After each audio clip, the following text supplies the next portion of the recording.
Other side, which way are you leaning for these two drafts? I'm leaning towards, let me just check, XctN. They have Anti-Mage plus Leshrac. What I want to see from Gambit is aggressive tri-lane against AM and just leave Timbersaw alone in one of the lanes. Put some more pressure on AM. Just try to shut him down. If that doesn't happen, I'm a bit worried. They don't have any team fight whatsoever. Enchantress plus Lion, they're strong laners. They have a Timbersaw, but AM... 2 items can easily just take over the game, especially against the Storm Spirit. Eventually, you're going to need to get a Lincoln Sphere, because you might kill your own team, something that you don't want to do unless you're griefing. So then we're relying on these Storm Spirit timings around his items, the Lifestealer Infest bombs to try and catch out individual targets with the Lion and the help that they have there. Kind of use the Timbersaw as bait, potentially, to get themselves out of that laning stage. This is a pretty popular support duo, mostly in Southeast Asia. I see that... CIS also loves it with Enchantress plus Alliance, so let me just check what they're doing. If they're planning on tri-laning Gary, or if they just want to play it normal. We'll get ourselves into game 2 here. It's best of 2, as it looks like. But now, BZZ wandering up towards top with the Lion there as well, but this is more indicative of them potentially securing those bounty runes early on, and they've left the Lifestealer alone down bottom for now. Maybe they showed him bottom on purpose, so they think, Lifestealer's bottom, no aggressive tri-lanes. I love Enchantress Lion, I love Tuscan, potentially aggressive tri-lane, so let's see what they decide to go for. Someone's drawing on a mini-map, it's brown. And that Lifestealer is moving. Dream, like you said, made that swing from bottom lane back in towards mid. Might even consider sniping out this little bounty rune at the bottom spot. And he's waiting down there. We might get 3 for Gambit. He runs up towards RR. And Bloodright is going to zone him away. And Dream misses out on it. So just going to be the... Oh, it's not a 2 for 2. Look at that little sneak out from BDZ. Grabs the 3rd one for XctN. The reason why I wanted to see an aggressive tri-lane is you get your mana burn as a Timbersaw, then you really don't put any pressure on the AM. It's also Anti-Mage plus Warlock, which means that he's going to be full HP, can afford to blink in aggressively, burn your mana, and then the lane is kind of done. Of course, he's going to buy that Soul Ring. Anti-Mage also, like, you burn Lion, he might get the mana drain back. Warlock starting with... very interesting build, just getting the Fatal Bonds level 1. Yeah, connecting on the full creep wave and 2 heroes. Shove the wave, try and get level 2 a bit faster, put that pressure on. Palos taking a bit of damage there from the Whirling Death level 1 out of Afterlife, as he does lose his courier in the meanwhile also. Lion has his work cut out for him. Like you said, the sustain from RR's Warlock here, definitely difficult to deal with, especially when he gets that, with the points up in the Shadow Word. He blocked the small camp. RR will be able to deward that immediately. Very nicely done. So they'll be able to drag that wave back and reset it. Anti-Mage can get healed up when they hit level 2, which is pretty shortly. And like you mentioned, they've burnt through Afterlife's mana pool. He's got nothing left. He's half HP. So he's looking a little worse for wear up in that top lane. A good start for XctN there. We can take a peek into some of these other lanes, because mid, that Storm Spirit, 10 and 3 up against the Leshrac, who is at 2 and 0 low cost. Storm Spirit gets level 3 faster and start playing aggressively, has his bottle coming up to him, rune spawning in 15 seconds. Yaoi just needs 1 extra CS to get that bottle. Is that what we expect, though? Such a drastic difference in CS between the 2 mid laners. 7 last hits difference there. Lauren up having a cracking start. It shouldn't be that bad. It's just that Leshrac misplayed it. He gave him level 3 faster. Storm Spirit. I was focusing on top, but I can only imagine what happened. We go back to the bottom lane, talk a bit about it. BZZ finally gets a creep. Stun on a Lifestealer, gets a point in rage, something that you don't want to get early on, especially when you play against the 2 melee heroes. BDZ did a good job blocking off the small camp with the sentry and just body blocking the big camp. So you know that and he's gonna keep doing that. So Enchantress can get the big. You have to make sure Ench doesn't get that momentum from the early laning stage. I see Storm just continuing that race forward, doubling up on the CS of the Leshrac. Water runes are coming as well, so he'll be able to refill his bottle. Well, maybe you also need some water, Gary, huh? Yeah, absolutely do. Pick up that water rune. Get the water rune, reset my throat. Down bottom, Nico being run out. Just can't quite get the body blocks there onto the Bloodseeker, so he'll tango back up. And there's that top lane, Palos. Anti-Mage trying to get it onto Emergent. Can't stick on the target though. Just going to have to rely on that heal and sustain for the Warlock. As a nice double wave comes back in towards his tower. He has enough money to buy a ring. Courier not there, also lane pushing, so that means that he's not going to be able to get it anytime soon. Fatal Bonds are messing up his last hits on the tower a little bit there as well, annoyingly enough for Palos. We'll see what he gets up to and where he picks up that ring of health. Warlock has healing cell. That's what you need to have as a position 5. Just bring some regen for your carry. Lifestealer on the bottom lane. CSing nicely, 16 CS, 14 on a Bloodseeker, going Mana Boots first item. Not sure I like it. Mana Boots got a buff in terms of gold. Yeah, how much you need to spend it, but stupendous. Rush, so what is it? I don't think it's needed. You know, just bring a Mango, bring possibly a Clarity. Maybe your position 4 gets a Bassi. But interesting. Does that indicate he wants to go Greaves later on? Or is it going to be Arcane into Atos? I don't know, Gary. I'm a bit baffled by this decision, to be honest. Bamboozled by the Mana Boots. Great 2-man turnaround stun from the AM with that little counter spell there. I've got the Fatal Bonds ticking away in Afterlife and Immersion. Oh, he's missing a lot of CS on AM. Actually didn't get any of the 3 because of Fatal Bonds. Yeah, they're mashing up with him. Yeah. Collect the scoreboard, disable health from Warlock. That's not going to work. Well, he's still up there, 23 and 5, so he's not struggling too much. He can't do that much damage back to Timbersaw. He's lost all his mana. Well, mid lane, Yoe trying to get on top of Lorinov. Storm Spirit still plenty of regen and HP to play around with in that mid spot. That Mana Boots will give them mana. Nice. Oh, will it? Yeah, it will. So they can spam their spells. How surprising. And Palos picks up his ring of health over that top secret shot. So he's got even more staying power in that top lane. Afterlife, obviously, he's got mangoes, he's ready to fight if need be.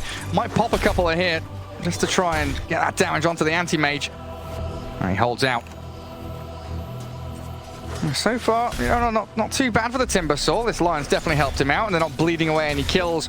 That's the most important thing. No one's feeding. No one's giving anything away. And top lane, again, the counter spell back onto the Lion. Palos really is on top of that. The Warlock just going to get the pull across. Bottom lane, looks like they're trying to get in towards that Nyx Assassin and the Bloodseeker. Dream. And just going to whack out Nico, get him away from that lane. Got a Harpy there for the BZZ Enchantress, and like you've been saying, they've been blocking up these camps. There's Storm Spirit. He's hit level 6 and goes onto your way, but a TP rotation arriving now from the Warlock. The stick, the turnaround. He's going to be a return kill. He's got the ball lightning, but not enough mana to get the distance. The Pulse Nova and First Blood grabbed up by your Lashrak. Warlock is not even needed. All he needed to do is pop a stick, a bottle, Fairy Fire, not even used. Like, he's not respecting the damage coming out from Lashrak. Lashrak is one of the heroes that got insane buffs over the couple of patches where his alt AoE is 500. It's like attacking people pretty much, so you can run them down. Before, I believe it was like 350. You need to be on top of him. That's real nice. They're trying to stay around that mid lane. They brought Dream in here to defend the tower against the Lesh with that Diabolic Edict. So a movement which they felt was necessary as Gambit ditched the bot lane. They needed to bring someone. Timbersaw does not have enough mana. Maybe if he pops a Mango, can rotate to the mid lane. This leaves Enchantress on the bottom to collect some of the XP. And now Dream's got that long walk back down towards bottom lane.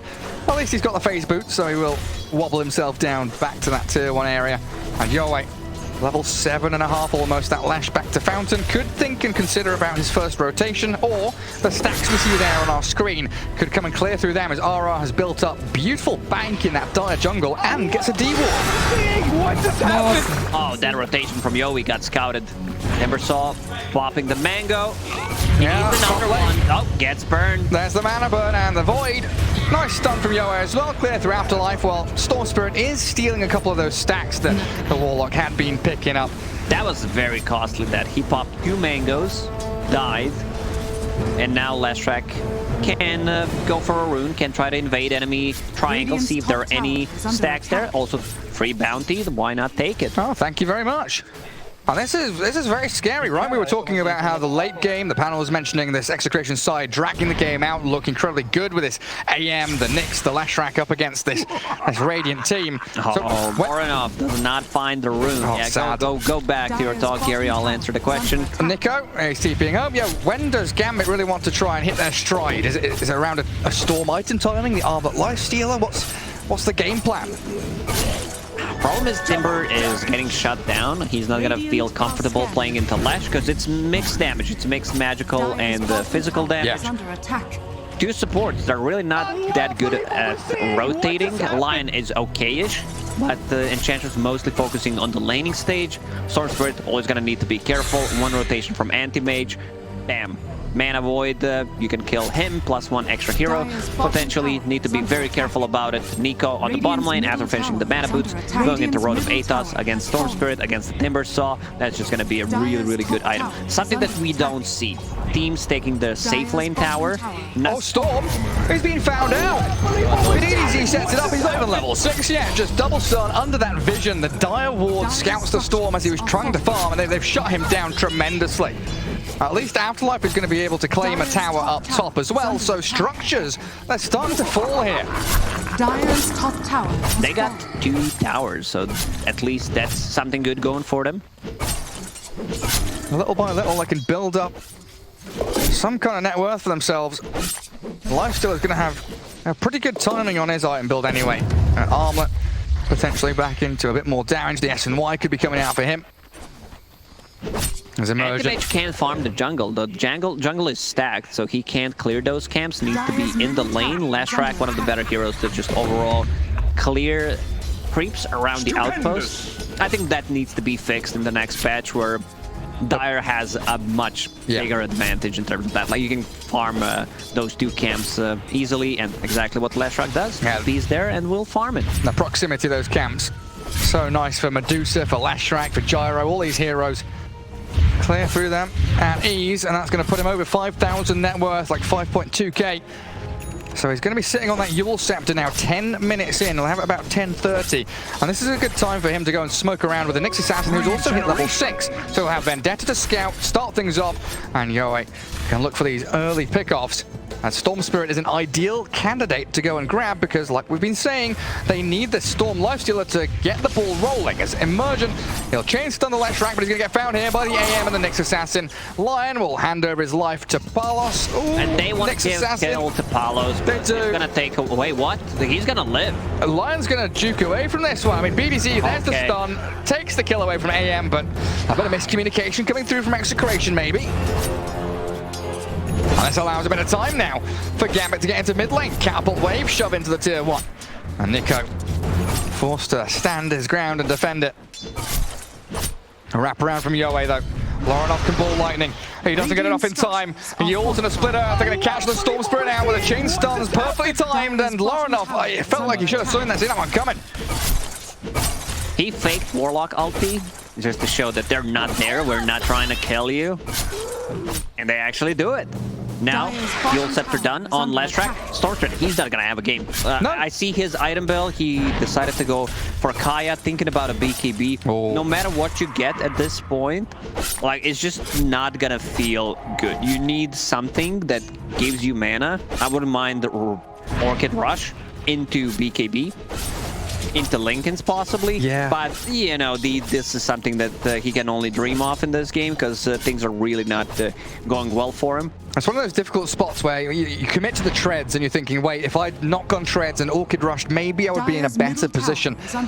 It's just too many counters. He had a good start. Now Leshrac rushing that Yule Scepter. Great setup for either him or Nyx Assassin playing into AM, who has Battle Fury finished. 12 minutes in, no boots, has a band of Elven skin, so pretty damn good timing. Yeah, and we're looking at these towers fall. You know, you mentioned the 2 side lanes going down early. A Lauren off bottom, turnaround stun with a Finger of Death in Yoe. Destroyed by Immersion, baiting out the Lauren off Storm and guarding him with his life. But in come the Fatal Bomb to the goal. Great rock dropped on the Storm Spirit. He's silenced up as well, so he's going to get taken down by the Bloodseeker. RR picks up the final touch as Immersion under this tower. He's ruptured up, and the Golem just whacks him into the ground. It's a double for the Warlock. Unfortunately for them, Leshrac died, but they got a clean-up crew. Afterlife. That should be Oh, a he good wants- kill on Warlock. He wants RR, but there's a carapace from BDZ and the stun out will hold that Timbersaw back. Yeah, the fact that this Storm Spirit now is being dumpstered pretty hard by Execration means you're going to be missing out on those Lifestealer Infest bombs. Timbersaw didn't have a terrific start to his game, so he's not applying that same amount of pressure out on the map as a target for them to go on. And AM, he's freely farming. Execration draft is well-rounded. They have good early game, they have counters to the enemy heroes. You're never going to feel comfortable against Rupture. As a Lifestealer, as a Timbersaw, you have this mixed damage coming up from left. Oh no. See ya. BZZ shredded. Half a second. BZZ. Is under attack. Second kill still. It's not like I'm counting, but you know, this is the second one that I noticed. What's his item going to be then? If he's grabbed up a couple of kills, what's he buying on that next assassin? I see a Yule Scepter queued up, already has that staff. I also wouldn't mind seeing a 4-staff, just to be able to push people out of the trouble. You get the value out of it, especially against the Lifestealer. Storm Spirit jump, Taya done on Storm, going into BKB, definitely needs a defensive item. Like, they don't have the best Roche taking lineup, so he can't get away with that. You know, maybe pick up the Aegis, then go for a different item build. It's just not going to happen this game. It's very much a right here, right now. We need to start transitioning ourselves into team fight shape. Infest bomb available if they want to go for it, but I feel like teams and players got better at using Infest. It's not all about that bomb, it's more about the save that you get from the Infest. Oh yeah, using it in a team fight. We saw it in that series where RTW was jumping into Kuroki's Ancient Apparition to save him from any ganks. Radiant's scanning, but it's just on the very edge of Anti-Mage where he was farming, and he's cleared the triangle, so he gets away from immersion, makes sure that there's no jump onto the AM. You have a win condition for Execration. You don't need to go greedy with the items. Leshrac not going Boots of Travel, which I really like. Just wants to be able to fight with the team. Sanj, like Kaya Sanj is okay. So BKB is also okay. I prefer Kaya and Sanj in this situation. But yeah, Boots of Travel would be relatively greedy considering you have AM in the team. So you got that covered. You also have a relatively good scaling hero coming out from the offlane with the Bloodseeker. And you've got to know that the way back into this from Gambit is with those Lifestealer bombs, so if you play as 5, you're not susceptible to being jumped. Group up together and stick and play together around that top tier 1. It should be a simple, systematic maneuver here from Execration, and that's how they've got to play. No need to be rushing around doing anything crazy, just play your heroes, cast your spells, move around the map as a solid unit, and force Gambit to be the ones to react to you. Anti-Mage going for Manta style. I would prefer if this is SNY more than Manta. I've seen that quite often. Okay. Palos. So he has nothing to dispel. Make the jump. That's a nice blow up on the next assassin. BZZ. There's BZZ and BDZ, right? They're grabbing all the kills. And Chantress and Nyx getting themselves up on the board. We'll see what AM decides to go for, because there's nothing to dispel. Like, he can't really dispel a single thing, doesn't care too much about the Enchantress. It's all about that status resistance when you're playing against Lion. Manta gives you more kill potential. You blink on someone, Manta style, burn mana faster. We'll just see what he decides to go for. Lion, he's dropped. Yoink, that Leshrac just outputs so much damage. Yowie has been, I think, the shining star pretty much in the Season 2 for Southeast Asia region. For Season 1, it was Yopaj, and Yowie, he is just doing a lot of things in this game. After horrible start, you said Storm Spirit had double his CS. Yeah. And now he's back in the action. He's sitting at 1,500 gold on top of him. Yeah, he is. Nice little lead down to catch up to mid lane. Afterlife going to try and chain away. I couldn't finish him off through that hood, and the plate mail is grabbed up, so a tanky Timbersaw now. Over here now. I'm also seeing this Bloodseeker. Oh, Palos. The Storm Spirit's on the AM. We're used to seeing the AM killing off the Storm, but he's now running out of mana on Lorenoff. The double damage rune's still going. And no real follow through for him. He should be careful. A couple of right clicks plus ulti could make a big play, turnaround play. That was very kind of him. Well, yeah, this Bloodseeker, what is he going? Like Arcane Boots, Hood into Rod of Atos. He's going full utility on this Bloodseeker. So he's going to have the catch onto the Storm, which it might be lacking a little bit outside of the Lesh Yules and that Nyx Assassin catch you were mentioning. You still never feel comfortable playing into AM. Your mana is gone.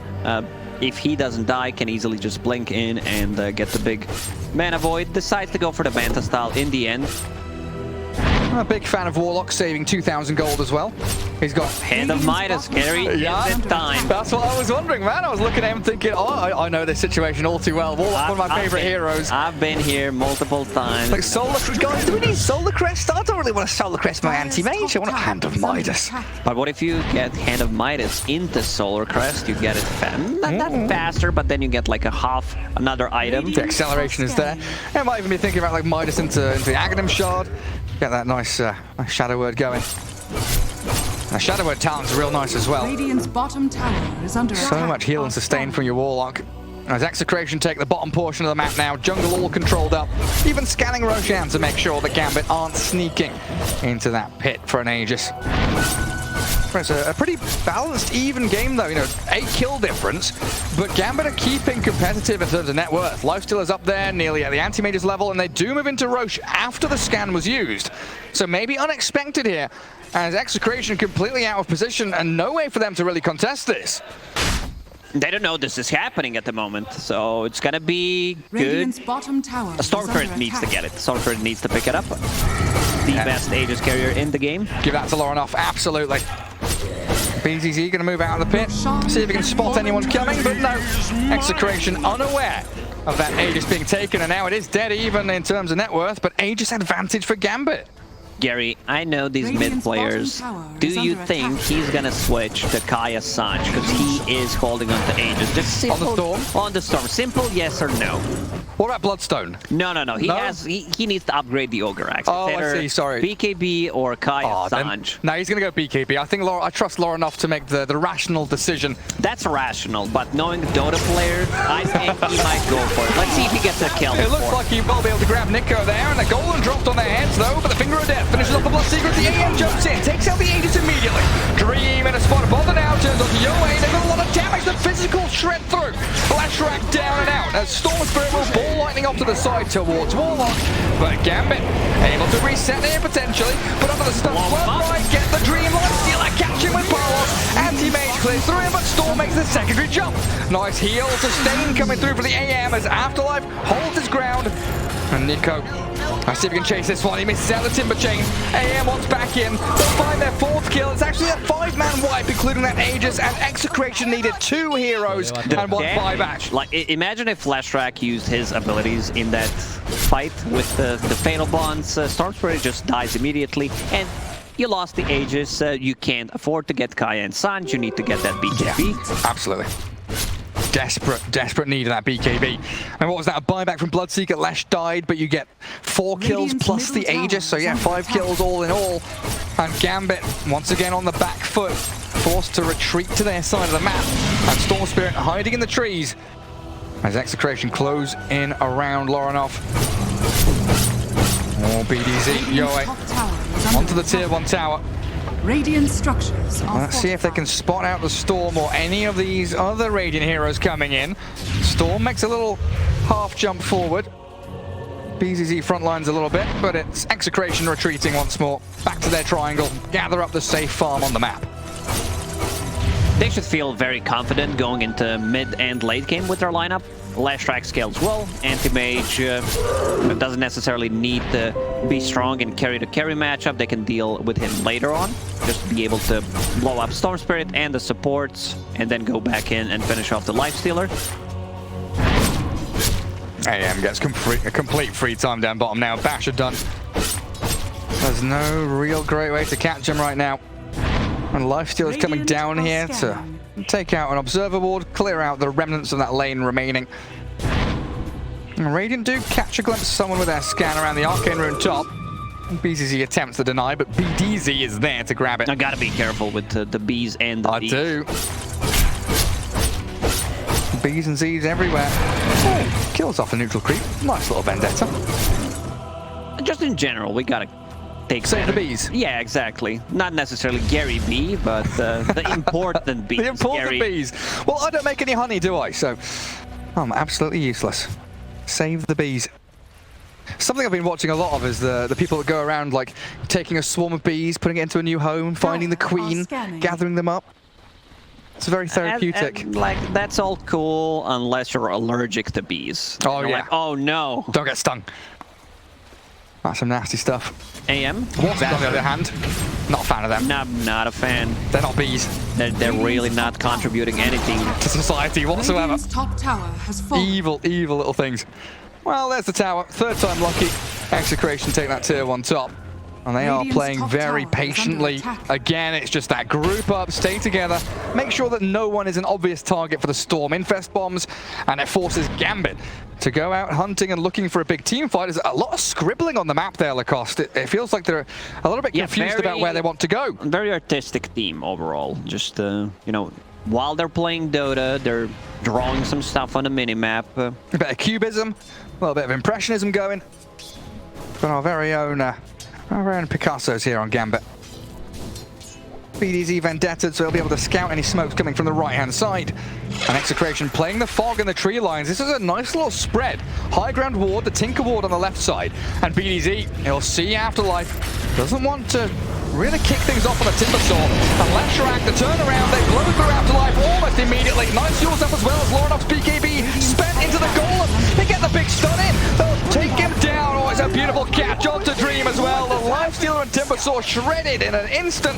And Yowie still alive. They save the Leshrac, keep that magical damage going. A triple kill into that final touch onto Storm Spirit, and Gambit left without a hope or a prayer.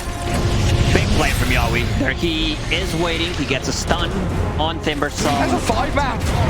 They're going to wipe them off the face of the map. And oh, look at Yowie comes through again. That's another one. Yeah, he's holding onto Yule Scepter. Storm Spirit tries to jump him, understand that he is going for him. Yule Scepter, while Pulse Noah plus Edict is running, he needs to back off while still dealing the damage, and there should be a free tier 2 tower.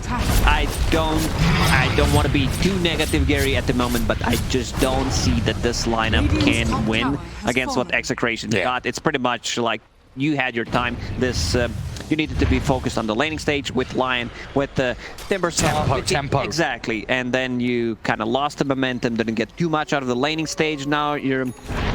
What's the win percentage graph like? What's the number? It's 90%. I'm making it up right now, but I'm always close, you know. You are always close. So a 10% chance for Gambit. That's what you're giving them. Oh, hello. Oh, BDZ under a sentry. Dream not going to get caught this time around. But I think you're right. The comeback potential here for Gambit is limited. Those 10% were really generous coming out. Oh, yeah? Is it more like 7, 6, 5%? Radiant And I talked about the team, rest of the team not being greedy, just getting items to fight with. Leshrac, Yule Scepter done. Going into Kaya Sanj, getting a BKB. No Boots of Travel. Oh, yeah. I think most of the players would still want to get Boots of Travel, but since you have AM in the team, there's really no need for it. Oh, the chain stuns.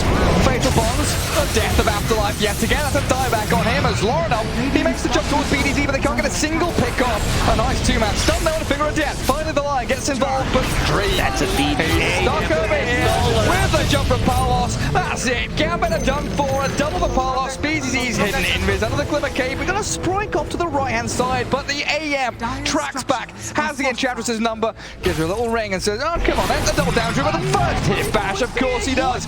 Makes the jump again, and another Glimmer not going to work out. As BDZ down and Lornoff the last hero standing for Gambit.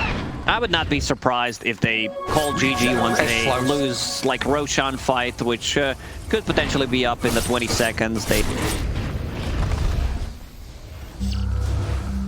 Radiant's middle tower is under attack.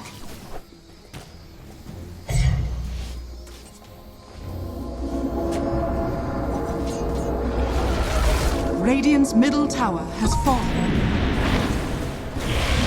Radiant's bottom tower is under attack.